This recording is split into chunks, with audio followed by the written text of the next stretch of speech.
Welcome back, everybody, to the Pittsburgh Pirates franchise here on MLB The Show 20.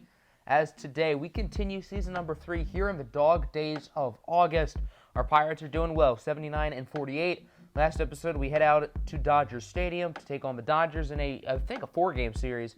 Then we had the trade deadline, looked at a series against the Chicago Cubs, and then did some simulating. Actually simulated a good 3 weeks, which is usually a lot. Usually I don't sim that much in a singular period of time, but I decided to just because I want to get the season going a little bit quicker.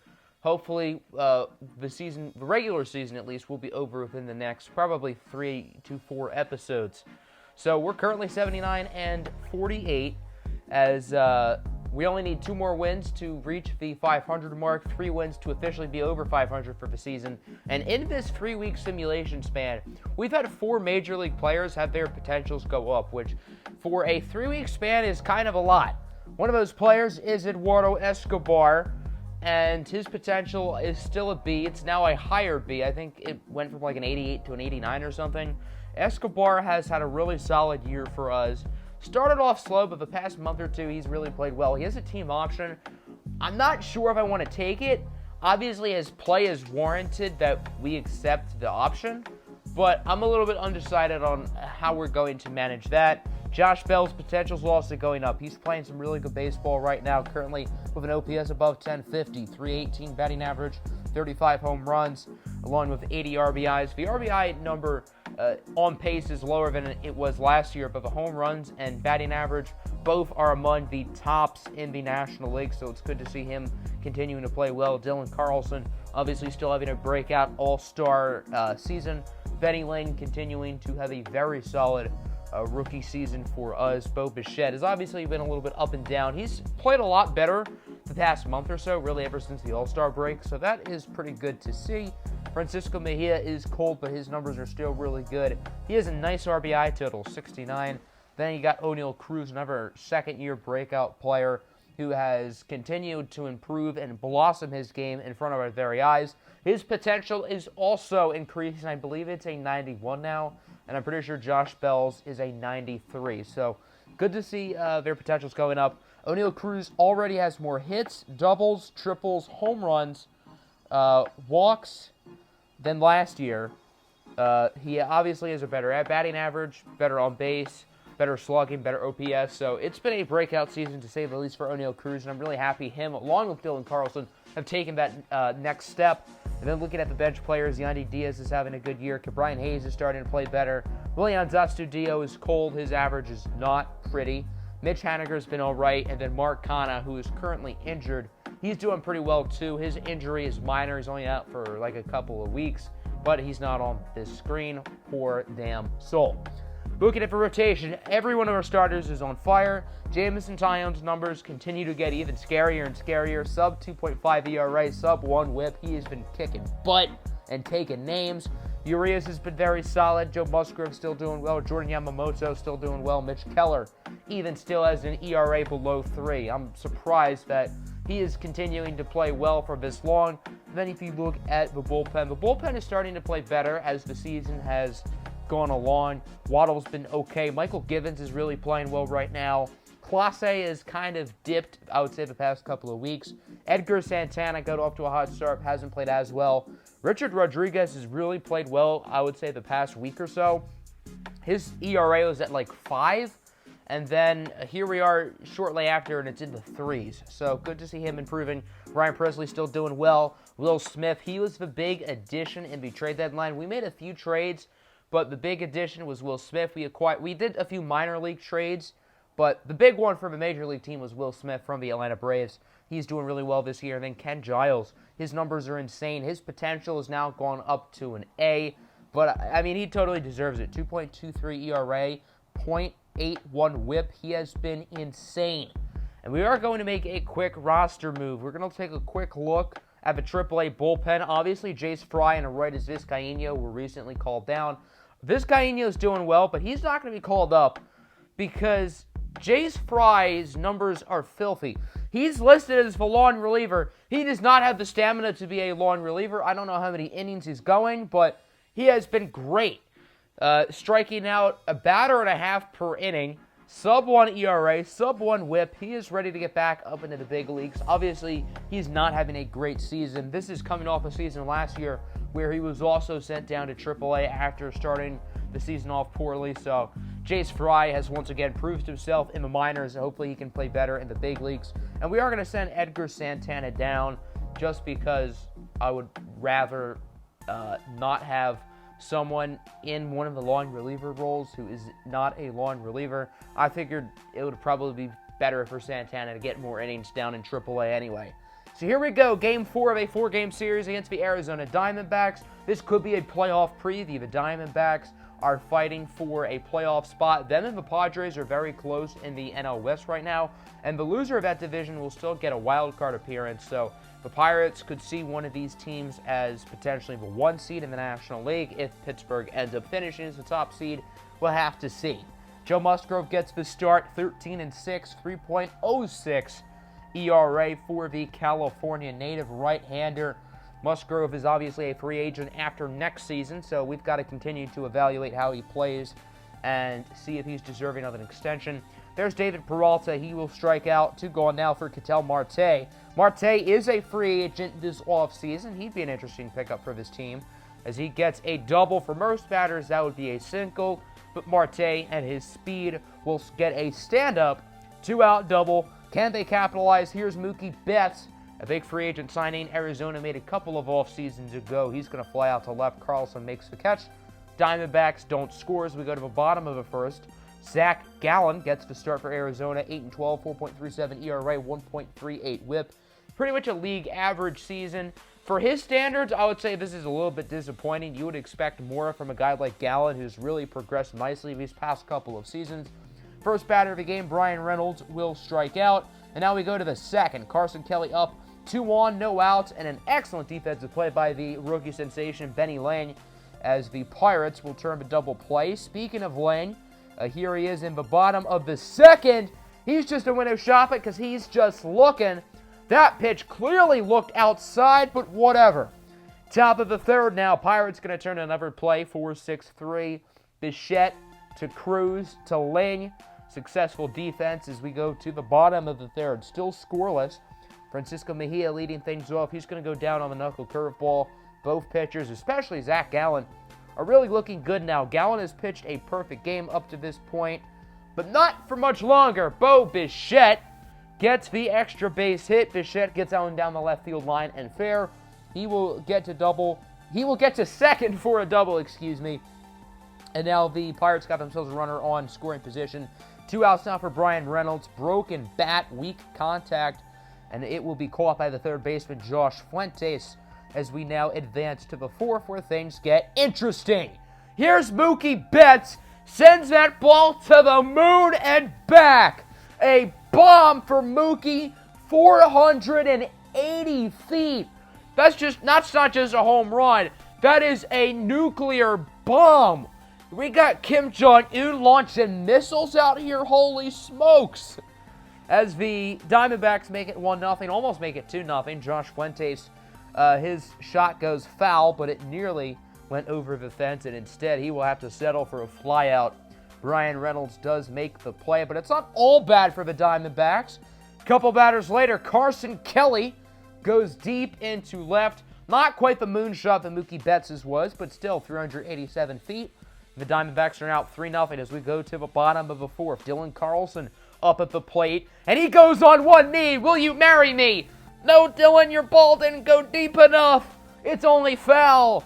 Dylan Carlson got a little bit too excited there, and instead, he's going to strike out. She said no. Put the rain down, buddy. On to the fifth now. David Peralta up at the plate, and Peralta gets that one deep into the right center gap, and it will go over the fence for a home run, his 20th of the year. And Arizona is now up 4-0. Their batters are really starting to catch a groove, and now we go to the bottom of the fifth. Here is Benny Ling. He will strike out swinging on the low pitch. Now here's Francisco Mejia a couple batters later. That ball, does it have the distance? It's going to be close, and it does go over the fence. And the Pittsburgh Pirates are on the board. Francisco Mejia's 25th home run of the season. And now it is 4-1 Pittsburgh. As we go to the top of the sixth, Josh Fuentes going to lead things off with a single. Joe Musgrove still in the game. We'll see if this one comes back to haunt the Pirates. Maybe not. Here's a 4-6-3 double play. The Pirates infield is more chemistry than a science project.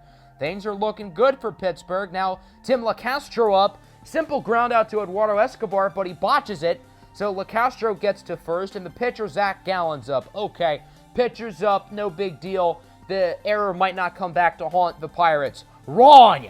Gallen gets it over the fence for a home run, and the Diamondbacks will make it 7-1. Pitchers can hit too, baby. Zach Gallen with the dinger. Bottom of the sixth now. Here's Ke'Bryan Hayes, the pinch hitter, going to lead things off. He's shopping gap, gets that one into left center field for extra bases, as Hayes will stand up safely for a double. And the Pirates got themselves a runner in scoring position as they try to start a rally. Pitching change for Arizona, Merrill Kelly. Now, and this is his 8th appearance of the season. He's pitching well this year, 2.89 ERA. However, O'Neal Cruz will ground out here. Ke'Bryan Hayes does score, and the Pirates will now make it 7-2, making the gap a little bit closer as we go to the next inning. Emmanuel Clase is now in for the Pirates. The flame-throwing righty has had an up-and-down season, to say the least. He can do things like that, striking out Domingo Leyba, and he can allow things like this. 2-run shot for Arizona. It's now 9-1. As it is Josh Fuentes with his 20th home run of the season. And the first-time All-Star will touch them all. Diamondbacks make it 9-2 as we go to the bottom of the seventh. Pittsburgh trying to make this one closer. And that they will do as Benny Lane gets that one over the fence for a home run. The rookie with his 27th of the year. That ball went really high, higher than J.R. Smith during Game 1 of the NBA Finals. As the fresh Prince of Pittsburgh enters the game, Will Smith now in for the Pirates. He will get a nice strikeout there on Carson Kelly. The speedy Tim LaCastro will strike out as well. Productive inning for Smith as he finishes off, getting David Peralta to go down looking. Kevin Ginkel now in for Arizona. Not a great season for him so far. His ERA currently at 6. Runner on first here for Brian Reynolds. 1-2 pitch. He got Reynolds chasing on the changeup. O'Neal Cruz now at the plate. 1-2 pitch, and he gets plunked. Charge the mound, damn it. And now we got 2 runners on here, 2 outs for Dylan Carlson. His time to shine, or his time to weakly pop out to left. The catch is made, and the Diamondbacks will take a 5-run lead as we advance to the 9th. Jace Fry is now into the game, his first appearance since being sent down to AAA, as Mookie Betts is up. Betts has gone yard once today. He's going to do it again, this time going oppo-poppo. 113 feet less than his last home run, but still a good one. Number 18 on the season for Mookie. And now we go to the bottom of the 9th. Pirates trying to start a rally, but you got Benny Lane swinging at balls going in the dirt. However, Lane is safe at first. The catcher misses the throw. So now Pittsburgh still has a chance. 2 on, 2 out now for the pinch hitter, Willians Astudillo. That one will be an extra base hit. Actually, it'll only be a single because Astudillo's slow as dirt. Run will score, and it's now 10-5. Diamondbacks going to make a quick pitching change. Andrew Chafin is now in. He's going to try to finish this game off, currently with a 3.73 ERA and a sick handlebar mustache that'll get him bonus points. Brian Reynolds hits that one off of Chafin. The run will score, and it is now 10-6. Pittsburgh isn't out of it. O'Neal Cruz now up at the plate. Grounds that one to second. And the Diamondbacks will avenge any potential late comeback from the Pirates. 10-6 is your final. The D-backs get the win. They really hit the ball well. Home runs for David Peralta, Josh Fuentes, Carson Kelly, Zach Gallen, the pitcher, and then 2 for Mookie Betts. Gallen pitched pretty well. The bullpen was not great, but they did the job. Meanwhile, for Pittsburgh, the bats were okay. They weren't great. 6 runs is a lot, but only off of 7 hits. Would like to see a little bit more. Home runs for Mejia and Lang. Lang, Cruz, Reynolds, Astudillo, Mejia, all driving runs. Joe Musgrove gets the loss. He started this game off really well, but did not play well down the final stretch. In his final 3 innings, he allowed 7 runs. So now we do some more simulating. A 3-game series here against Milwaukee, which is obviously very important because we're in a tight division race with the Brewers, and we sweep them, including a Game 1 that goes by the final score of 15-12. Both teams hit the ball like crazy. The only player to go yard for Milwaukee is Teoscar Hernandez. He had 2 dingers. But look at our box score. Dylan Carlson goes 1 for 1 with 5 walks. Oneil Cruz goes 4 for 4 with 7 RBIs. And the bats were just clicking in this game. Oneil Cruz, Josh Bell each went deep. RBIs for Bell, Ling, Bichette, Mejia. Cruz with 7. Yamamoto and Astudillo. Freddie Peralta and Jordan Yamamoto both started this game, and neither of them got out of the 3rd inning. Peralta allowed 7 in 2.1 frames. Yamamoto allowed 9 in 2.1 frames. So, very interesting game there, to say the least. But hey, a win's a win. So, now a 3-game set here in Philadelphia. The Phillies competing for a wild card spot. We lost Game 1. We took Game 2. So now Game 3, the rubber match here in the city of brotherly love, as the Pittsburgh Pirates, by the way, are officially going to finish the season over 500.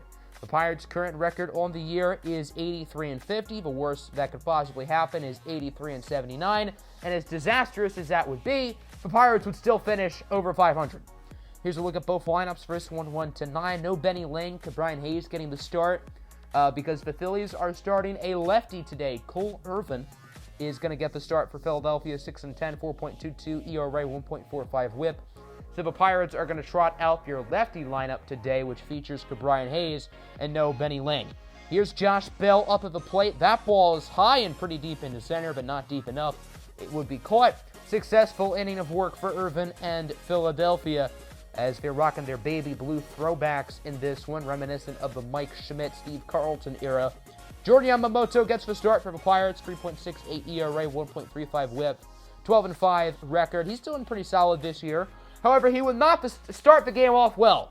First batter of the inning, Yoan Moncada goes deep. He was traded back in Season 1 to the Phillies from the White Sox in exchange for Ace Aaron Nola. Very interesting deal there, as Bryce Harper strikes out, the $330 million man. Let's go to the second. Cole Irvin gets Brian Hayes fishing on that one, and then he gets Francisco Mejia to go down at the high heat. Cole Irvin looking good so far as we go to the second inning. Mr. Contact himself, Mr. Reliable, whatever you want to call him, Michael Brantley, shopping gap. Brantley is not a guy who puts up ridiculous numbers, but he's a guy who you can rely on as your number 2 or your number 5 hitter. He hits the ball for a living, and he's damn good at it. JT Realmuto, however, goes down looking as we advance to the 3rd. Oneil Cruz going to go down on the changeup. Now bottom 3 for Bryson Stott, as with 2 outs, Stott, the former first-round pick, going to get a double because he has some wheels. And the Phillies got themselves a runner in scoring position and an opportunity to drive in a run. Or maybe not. Bryce Harper better double check that swing as we go to the 4th inning now. Eduardo Escobar going to lead things off.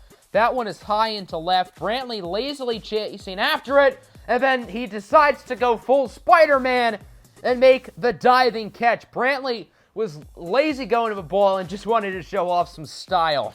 So now here's Dylan Carlson with a runner on and 1 out. That one is going to be an incredible defensive play by the second baseman to get Josh Bell out at second.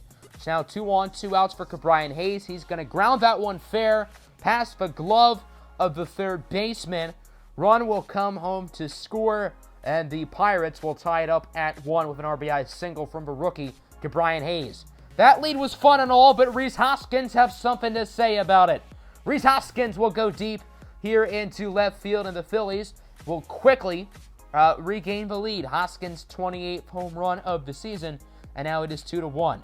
Here's Michael Brantley going to go down looking on the curveball. That one was right down the middle, too. Top of the 5th now, runner on, 2 outs for Eduardo Escobar, and he's going to go down looking on the inside 4-seam fastball. Questionable call by the ump. Angel Hernandez, get your glasses fixed, or Joe West, who knows, it could have been either one of them. Now on to the 6th inning, here's Josh Bell, crushes that one out into left field for a home run, 444 feet. That was a moonshot. his 39th of the season. Pittsburgh will tie it up at 2 apiece. Bell usually doing his damage from the left side of the plate, but now, since he's a switch hitter, Irvin is a lefty, got to do that righty. And the Phillies are going to make a pitching change. Christopher Sanchez in. He would get out of the inning safely. So we go to the bottom of the 6th. Bryce Harper going to go down in the cutter, and I don't know what he was doing after that. And the next batter, Rhys Hoskins, does not want to finish the inning off easily. He rips a single. Michael Brantley now rips a single. So if the Phillies have 2 on, 2 outs, this is their time to shine. Can they capitalize? JT Realmuto up. Should have been a base hit, but Bell makes a really nice defensive play, and that will keep the game tied at 2. As we go to the next inning, 2 outs here for Brian Reynolds. That one is going to be weakly popped up. Very nice 2 innings of work from the lefty, Christopher Sanchez. His day would end after that out as Yoan Moncada makes the catch. And we go to the bottom of the 7th. Michael Givens now in for the Pirates. 3-5, 3.62 ERA. Wish it showed his whip there, but I think it's in like the high 1-2s, low 1-3s in that ballpark. He's going to get a batter to go down looking. So now here's the pinch hitter of a rookie, Alec Bohm, who launches a Bohm. No, that was corny. Bohm with his 3rd home run of the season, 436 feet. And the Phillies will now take a 3-2 lead just like that on this gorgeous Thursday afternoon. Following batter, Yoan Moncada lines that one perfectly down the left field line. The Pirates played this shift really badly. Moncada beats the shift. That'll be a double, but it doesn't really matter, as Bryson Stott will strike out, but still a successful inning as Alec Bohm gives the Phillies a 3-2 lead. Yimi Garcia now in for Philadelphia. Eduardo Escobar going to lead things off, as that one is going to be grounded past the glove of Ryan Burke for a base hit. And the Pirates got themselves a runner on for Josh Bell, who launches a deep shot into right center. Bell's 2nd straight at bat with a home run. This time it goes 449 feet, his 40th of the season. And the Pirates, for the first time today, are winning. It's now 5-4. Robert better buy some stock into Josh Bell's bat. Gonna enter the game as he strikes out Bo Bichette right there. Good inning for stock, and we go to the bottom of the 8th. Will Smith now going to enter here for the Pittsburgh Pirates. Just going to try to keep Pittsburgh's lead here at this point. And the inning does not start off too successfully. A nice single for Philadelphia. They've got themselves quickly a runner on. That's Bryce Harper with a base hit. Rhys Hoskins now up, and he's going to ground to the 5-4-3 double play. Nice defense here from Pittsburgh. Top of the 9th now, O'Neal Cruz will strike out with a high fastball. He thought that one was going to curve down, but it does not. We go to the bottom of the 9th. Ken Giles in the game. He's only blown 1 save so far this season, taking on the team he started his career off in with the Phillies, as with 1 out, Ryan Burke crushes it into right center, and it's gone. The Phillies will tie it up. Ryan Burke with his 14th home run of the season. Giles blows his 2nd save of the season, and it is now 4-4. Pinch hitter Scott Kingery going to strike out. And this game, ladies and gentlemen, is going to go to extra innings.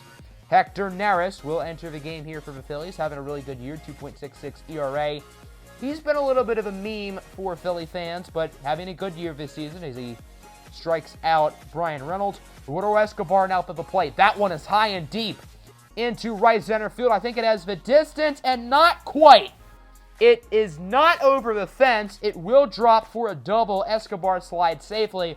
Pittsburgh has themselves a runner in scoring position. 1 out. And who's up at the plate? The hot hand himself, Josh Bell, who goes deep again. This time into straightaway center. Pirates up 6-4. This one goes 452 feet.